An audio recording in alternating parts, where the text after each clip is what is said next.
بسم اللہ الرحمن الرحیم۔ چنگیز خان کی عورت کو قابو کرنے کے طریقے۔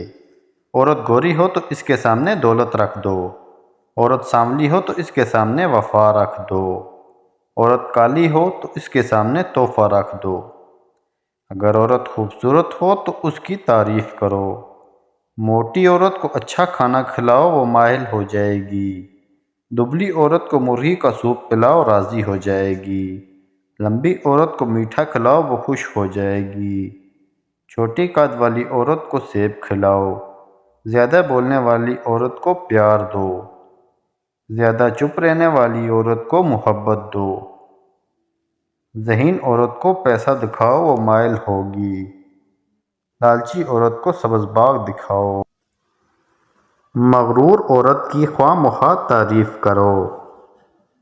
جو عورت زیادہ تعریف پسند کرتی ہو اس کی تعریف کر کے انسان مائل کر سکتا ہے، اور جو عورت زیادہ حسین ہو اس کی تعریف ہی اس کے لیے سب کچھ ہوتی ہے۔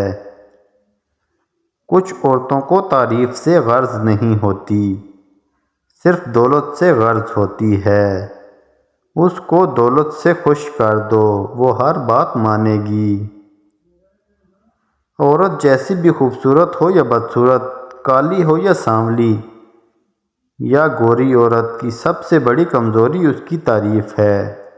عورت کی تعریف کرنا مت بھولیں، اور عورت کو قابو کرنا چاہتے ہیں تو عورت غصے میں ہو تو اس کی تعریف کرو وہ ٹھنڈی پڑ جائے گی۔ تو ویڈیو اچھی لگے تو لائک کریں، چینل کو سبسکرائب کریں۔ Thanks for watching all the friends.